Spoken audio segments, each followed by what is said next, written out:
오늘 우리에게 주시는 하나님의 말씀 마태복음 21장 7절에서 9절 말씀 되겠습니다. The book Gospel of Matthew, book chapter 21, verse 7 through 9. 신약 성경 34페이지 마태복음 21장 7절부터 9절 말씀. 우리 찾으셨으면 한 목소리로 같이 합독하시겠습니다. 나귀와 나귀 새끼를 끌고 와서 자기들의 겉옷을 그 위에 얹음에 예수께서 그 위에 타시니 무리의 대다수는 그들의 겉옷을 펴고 다른 이들은 나뭇가지를 배에 펴고 앞에서 가고 뒤에서 따르는 무리가 소리 높여 이르되 호산나 다윗의 자손이여 찬송하리로다 주의 이름으로 오시는 이여 가장 높은 곳에서 호산나 하더라. 아멘. 네, 오늘은 종려주일입니다. 종려주일은 사순절 마지막 주일이고 고난주간이 시작되는 날입니다. 예수님은 예루살렘에 올라가셔서 대제사장들과 바리새인들과 또 장로들에게 고난을 받고 십자가에 죽으실 것을 제자들에게 말씀하셨습니다. 말씀하신 대로 예루살렘을 향하여 올라가고 계시는 장면이 오늘 본문에 기록이 되어 있습니다. 오늘 말씀을 통해서 예루살렘의 입성의 의미를 함께 나누고자 합니다. 올라가실 때 나귀 새끼를 사용하셨습니다. 왜 하필 나귀 새끼를 사용하셨을까? 말도 있고 낙타도 있는데 하필 작은 동물 나귀 새끼를 타신 이유가 어디에 있습니까? 이것은 성경의 말씀을 이루기 위함이었습니다. 스가랴 9장 9절에 그는 공의로우며 구원을 베풀며 겸손하여 나귀를 타나니 나귀의 작은 것 곧 나귀 새끼니라. 나귀는 겸손함을 말씀해 주고 있습니다. 예수님은 세상에 오실 때에도 말구유에 오셨고 제자들의 발을 씻겨주는 겸손의 모습을 보여주셨습니다. 마지막 십자가를 지시기 위해서 예루살렘으로 올라가시면서도 겸손의 상징인 나귀 새끼를 타시고 예루살렘으로 입성하셨습니다. 세상의 왕이라면 위풍당당하게 말을 타거나 호화스러운 마차를 타고 호위병을 거느리고 입성하셨을 것입니다. 그러나 예수님의 행차는 나귀 새끼를 타신 너무나도 초라한 행차였습니다. 세상은 힘의 논리가 지배를 하고 있습니다. 힘 앞에는 누구나 굴복하고 굽실거리는 것이 세상의 모습입니다. 그러나 예수님은 힘의 논리가 아니고 겸손의 논리요 섬김의 논리로 입성을 하셨습니다. 세상을 우리가 냉정하게 판단을 한다면 힘의 논리 때문에 세상에 혼란을 가져오게 됩니다. 우리의 가정에서도 아내와 남편이 서로 힘의 논리로 다투게 될 때에 그 가정에 평화가 없습니다. 심지어 교회도 힘의 논리를 가지고 서로 당을 짓고 헤게모니를 잡으려 한다면 그 교회는 늘 혼란한 교회가 될 것입니다. 세상의 나라들도 서로 힘의 논리를 가지고 그 야망을 갖기 위해서 전쟁이 끊임없이 일어나게 되는 것입니다. 오늘 예수님의 입성을 맞이하던 군중들도 똑같이 힘의 논리를 가지고 생각을 했습니다. 예수님이 오셔서 로마 제국을 몰아내고 힘으로 평화를 가져오기를 바라고 있었습니다. 그런데 예수님은 힘의 논리가 아니고 겸손함과 섬김의 논리를 가지고 예루살렘에 입성을 하셨습니다. 나폴레옹은 힘의 논리를 가지고 세상을 정복하려고 했지만은 실패하였습니다. 나폴레옹은 후에 예수님이야말로 사랑의 원리로 세상을 정복하셨다고 고백하였습니다. 예수님이 오늘 예루살렘에 입성을 하십니다. 나의 문을 열고 주님의 겸손함과 섬김의 모습을 배우는 이것이야말로 진정한 힘의 논리라고 하는 것을 우리가 겸손히 받아들일 수 있기를 간절히 부탁드립니다. 낙이 또한 왕 되심을 나타냅니다. 열왕기상 1장 33절 34절에 보면 다윗이 그 아들 솔로몬을 왕으로 세우기 위해서 나귀를 기온에까지 태우고 갈 것을 명령하는 것을 볼 수가 있습니다. 나귀는 왕이 타는 그러한 동물이었기 때문에 그렇습니다.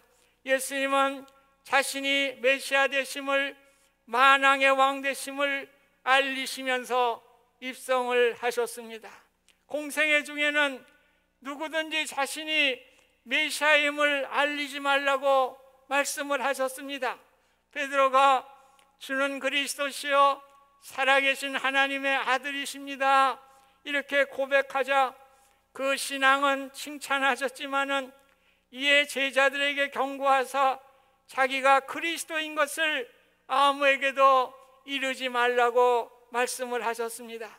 그런데 오늘 주님은 입성을 통해서 자신이 메시아 왕 되심을 온 천하에 알리시게 되었습니다. 백성들은 소리 높여 이르되 호산나 다윗의 자손이여 찬송하리로다. 주의 이름으로 오시는 이여 가장 높은 곳에 호산나 하더라 찬양을 했습니다. 호산나라는 말은 이제 우리를 구원하소서 이러한 뜻이 되겠습니다. 호산나 찬송하며 주님을 왕으로 모시고 나를 구원해 달라고 말하였지만은 사실 그들이 원하였던 메시아는 경제적인 빵을 주고 정치적으로 로마를 몰아내고 의학적으로 자신들의 병을 고쳐주는 그러한 왕으로서의 호산나 찬송을 불렀습니다. 오늘 우리의 호산나 왕 되심을 노래하는 제목은 어떠합니까? 물질의 곰핏으로부터 형통함을, 세상의 억울함으로부터 해방을, 질병으로부터 나음을 주시는 경제적, 정치적, 의학적인 왕으로 우리가 주님을 고대하면서 호산나 찬양을 드리는 것은 아닙니까? 물론 우리의 문제를 해결해 주시는 분이 주님이십니다. 그러나 오늘 주님의 입성은 십자가를 지시기 위함이고 그 십자가를 통해서 구원을 주시기 위해서 메시아로 입성하시게 된 것입니다. 또한 사흘 만에 부활하셔서 우리에게 부활의 영광과 영생의 기쁨을 주시는 왕 되신 주님으로 입성하셨습니다. 호산나 나를 구원하소서. 오늘 그 주님의 진정한 의미를 받으시기를 바랍니다. 주님을 분명히 알지 못하게 될 때 우리의 신앙의 고백이 분명하지가 않아요. 그래서 어떤 이들은 왜 예수를 믿어요? 그러면 예수님이 4대 성인이시잖아요. 그래서 예수 믿으면 내 마음의 안정과 평화를 가져오지요. 예수 믿고 집안도 잘 되고 자식도 잘 되고 하는 일 잘 되게 하기 위해서 예수 믿습니다. 그런 분도 간혹 있는 것입니다. 오늘 왕 대신 주님의 참된 의미를 깨닫지 못하면 나의 소원이 이루어지지 않게 될 때 결국 한 입으로 주님을 저주하고 십자가에 못 박으라고 외쳤던 그 당시의 군중들의 모습이 나의 모습으로 바뀌게 될 것입니다. 우리는 주일 예배마다 사도신경의 신앙을 고백합니다. 그만큼 중요하기 때문에 그렇습니다. 전능하신 하나님이 천지를 창조하신 것을 믿습니다. 예수 그리스도께서 성령으로 잉태하셔서 마리아의 몸에 나신 것을 믿습니다. 십자가에 죽으시고 장사한 지 사흘 만에 다시 부활하셔서 하나님 보좌 우편에 앉으신 것을 믿습니다. 장차 산자와 죽은 자를 심판하러 오실 주님을 믿습니다. 오늘 신앙에 고백한 주님이 입성을 하고 계십니다. 내 마음의 문을 열어 주님, 나의 구원자가 되어 주시옵소서. 나의 삶의 주인이 되시고 구주가 되셔서 나의 삶을 다스려 주시옵소서. 내 안에 왕노릇해 주시옵소서. 이러한 마음으로 주님을 맞이하는 우리 모두가 되시길 주님의 이름으로 부탁드립니다. 오늘 예수님의 입성을 통해서 우리는 예수님의 겸손함을 배우게 됩니다. 예수님은 말을 타고 위풍당당하게 입성하시거나 한 쌍의 말이 끄는 수레를 타고 화려하게 입성하지 않으셨습니다. 예수님은 가장 흔하고 정답고 겸손한 나귀 새끼를 타고 입성하셨습니다. 우리가 언제나 또 필요할 때마다 가까이 모시고 의논하고 사정을 아랠 수 있도록 겸손하고 친절한 모습으로 입성하셨습니다. 우리가 진정으로 의지해야 할 분이 있다면 그분은 나귀 새끼를 타고 입성하신 예수님이신 것입니다. 항상 내 곁에 계셔서 마치 나귀와 기와 같이 우리의 사정과 형편을 들으시려고 귀를 쫑긋 세우시고 계시는 분이 예수님이신 것입니다. 우리의 사정과 형편을 들으시고 문제를 해결해 주시는 분이 바로 예수님인 것입니다. 오늘 예수님이 십자가의 죽으심을 통해서 성소의 휘장이 쫙 갈라지게 되고 대제사장만 들어갈 수 있는 지성소에 우리 모두가 들어갈 수 있는 은혜를 주신 것입니다. 그래서 우리 모두는 수시로 그 주님 앞에 나가서 귀를 쫑긋 세우고 계시는 주님께 우리의 사정을 아뢰며 주님과 함께 대화할 수 있는 놀라운 축복의 은혜를 우리에게 주신 것입니다.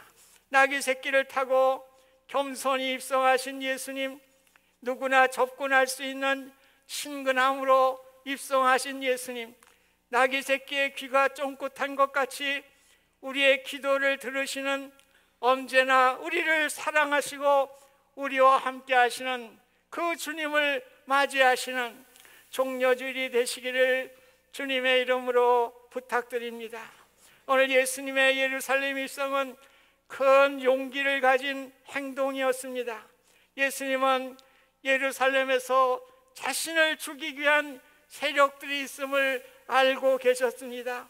또한 십자가에 죽으실 것을 알고 계셨습니다. 예수님은 자신 앞에 놓여 있는 무서운 일들을 다 알고 있으면서 희생의 대가를 치르시기 위해서 예루살렘에 입성하셨습니다. 누가복음 12장 33절 보면 오늘과 내일과 모레는 내 갈 길을 가야겠다고 말씀하고 있는 것입니다. 오늘 예수님은 자기의 사명을 가지고 용기 있게 자신의 길을 걸어갔던 주님이신 것을 우리가 알 수가 있습니다. 우리에게도 용기가 필요할 때가 있는 것입니다. 에스더는 민족을 구하기 위해서 죽으면 죽으리라 결단하고 왕에게 나아갔습니다. 바울도 예루살렘에 자신을 죽이려고 자객들이 숨어 있다는 사실을 알고 있음에도 불구하고 나의 달려갈 길과 주 예수께 받은 사명 곧 하나님의 은혜의 복음을 증거한 일을 마치려 하면은 나의 생명을 조금도 귀한 것으로 여기지 아니한다고 이야기를 했습니다. 오늘 우리에게 왜 이러한 용기를 갖지 못하게 될까 생각해 보았습니다. 잃어버리는 것이 너무 많기 때문에 그런 것입니다. 예수님은 분명히 알았습니다. 예루살렘의 입성은 환호하던 자들이 오히려 배신하여 자신이 매를 맞고 십자가를 지고 십자가에 죽으실 것을 다 알고 계셨습니다. 자신의 명예와 자존심과 심지어 생명까지 다 잃어버릴 것을 아셨습니다. 그런데 이런 것 그 뒤에는 구원과 부활의 영광도 얻을 수 있다고 하는 것을 알고 계셨습니다. 그 귀한 것을 바라보면서 용기를 내시고 죽음의 길을 걸어가시게 된 것입니다. 우리에게도 용기의 삶 뒤에는 늘 부활과 우리의 영생, 천국이 예비되어 있는 것입니다. 이러한 귀한 축복을 바라보면서 늘 말씀 따라서 용기 있게 걸어가는 우리의 삶이 되시기를 주님의 이름으로 부탁드립니다. 오늘 예수님이 입성했던 시기는 이스라엘 백성들이 애굽으로부터 구원받았던 유월절을 지키는 그러한 시기였습니다. 많은 순례자들이 예루살렘을 찾았습니다. 그 당시에 역사학자 요세푸스는 그 모여드는 군중이 약 270만 명 정도 모였다고 그랬습니다. 희생되는 짐승만도 26만 5,600마리 정도라고 그랬습니다. 그래서 이 기간에는 예루살렘이 모든 도랑이 피로 흘러 있었어요. 동물들의 피가 흐르고 있었던 것이 그 당시의 모습이었습니다. 왜 이렇게 많은 동물의 죽음이 필요하였습니까? 죄의 삭은 사망이요, 피 흘림이 없으면 죄의 사함이 없기 때문입니다. 오늘 죄의 사함을 얻기 위해서는 자신의 죄를 동물의 머리에 얹고 그 죄를 트랜스퍼 시키는 거예요. 이 전가시키는 것입니다. 그래서 나의 죄를 전가받고 그 동물이 피 흘림을 통해서 내 자신의 죄가 용서함을 받았습니다. 세례 요한은 예수님을 바라보면서 보라, 세상 죄를 지고 가는 하나님의 어린 양이라고 이야기를 했습니다. 마치 동물에게 나의 죄를 전가해서 그 동물이 피 흘림을 통해서 내 죄가 용서함을 받은 것 같이 오늘 예수님은 우리의 올 인류의 모든 죄를 다 짊어지시고 골고다 산상에서 십자가의 죽으심을 통해서 우리의 모든 죄가 다 탕감되게 되는 놀라운 은혜를 우리에게 주셨습니다. 이사야는 여호와께서는 우리 무리의 죄악을 그에게 담당시키셨도다. 우리의 죄를 몽땅 다 짊어지시기 위해서 예수님은 예루살렘으로 입성하셨습니다.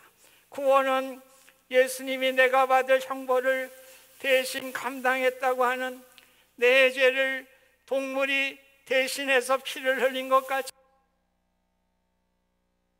주님께서 모든 것을 다 피를 흘리심으로 내가 구속함을 받았다고 하는 것을 깨닫는 것입니다.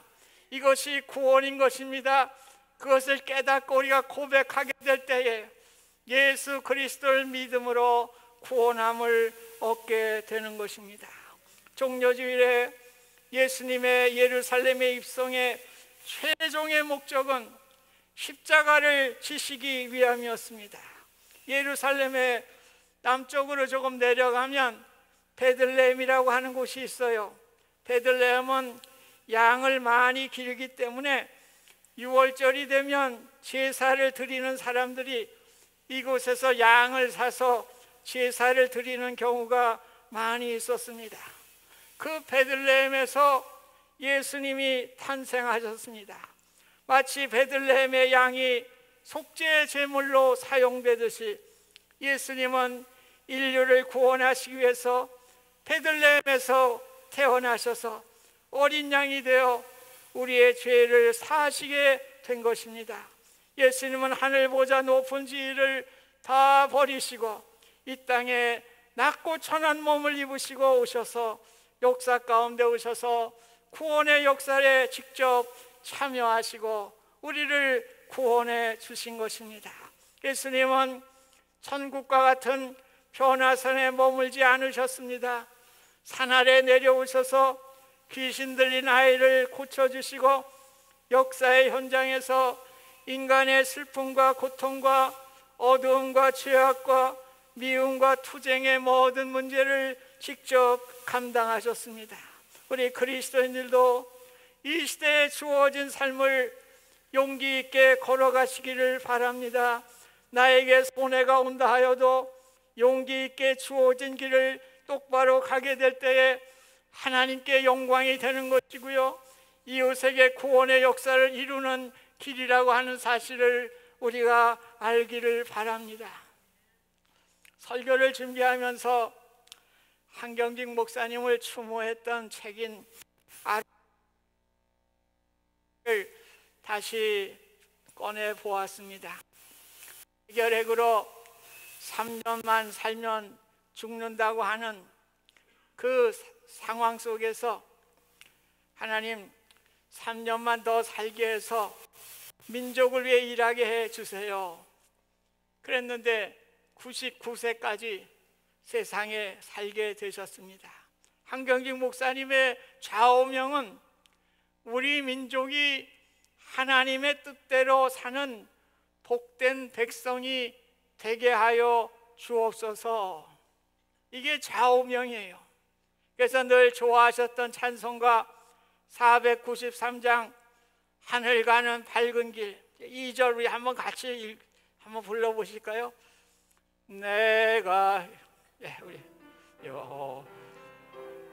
눈일이 세상에 많은 주 속에 근심 밖에 걱정 늘 시험하여도 예수 보배로운 피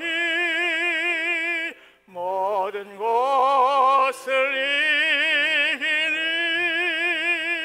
예수 공로 의지하여 항상 이기리로다. 주님과 같이 하나님의 뜻대로 살아가시기를 바랍니다. 오늘 우리 그리스도인들이 살아갈 길은 하나님의 뜻대로 사는 길입니다. 하나님 말씀대로 살아가는 길입니다. 하나님만을 의지하며 살아가게 될 때에 우리 주님께서 예수 공로 의지할 때에 항상 나와 함께 하시고 승리케 해주심을 믿으시기를 바랍니다. 어떠한 역경이 몰아쳐온다고 할지라도 절대로 절망하지 마시고 힘있게 살아가시기를 바랍니다. 우리 뒤에는 주님이 항상 계셔서 우리를 도와주십니다. 종려주일을 맞아 하나님의 뜻대로 살아가는 우리 모두가 되시기를 주님의 이름으로 소원드립니다. 예수님의 보배로운 피가 어떠한 역경도 이기게 할 것입니다. 주님의 공로 의지하여 하나님의 뜻을 따라 걸어갈 때에 항상 우리로 승리케 하시는 주님이 있음을 믿으시기를 바랍니다. 종려주일이 되면 서양교회에서는 종려나무 가지를 교회 문 앞에서 하나씩 나누어 준다고 그럽니다. 이 종려나무는 존경과 기쁨을 상징한다고 합니다. 예루살렘으로 입성하신 주님께 존경과 기쁨을 드리시는 우리 모두가 되시기를 바랍니다. 힘의 논리가 아닌 겸손과 섬김의 논리로 내 곁에 계셔서 귀를 쫑긋 세우시고 들으시는 주님과 늘 기도로 소통하시기를 바랍니다. 그래서 주님이 나를 다스리시는 구원자시요 나의 왕이심을 늘 고백할 수 있기를 바랍니다. 십자가를 지시기 위해 예루살렘으로 입성하신 주님을 본받아 하나님의 뜻을 따라 걸어가는 우리의 인생길이 될 수 있도록 다짐하는 귀한 시간이 되시기를 간절히 소원합니다. 오직 예수님의 보혈과 그 공로를 의지하며 살아가시는 이번 종려주일이 되시기를 주님의 이름으로 축원드립니다. 하나님 아버지, 주님 십자가를 지시기 위해서 용기 있게 예루살렘에 올라오신 것 같이 나의 십자가 지고 말씀 따라 용기 있게 살아가는 우리들 되게 해 주세요. 예수님의 이름으로 기도드립니다. 아멘.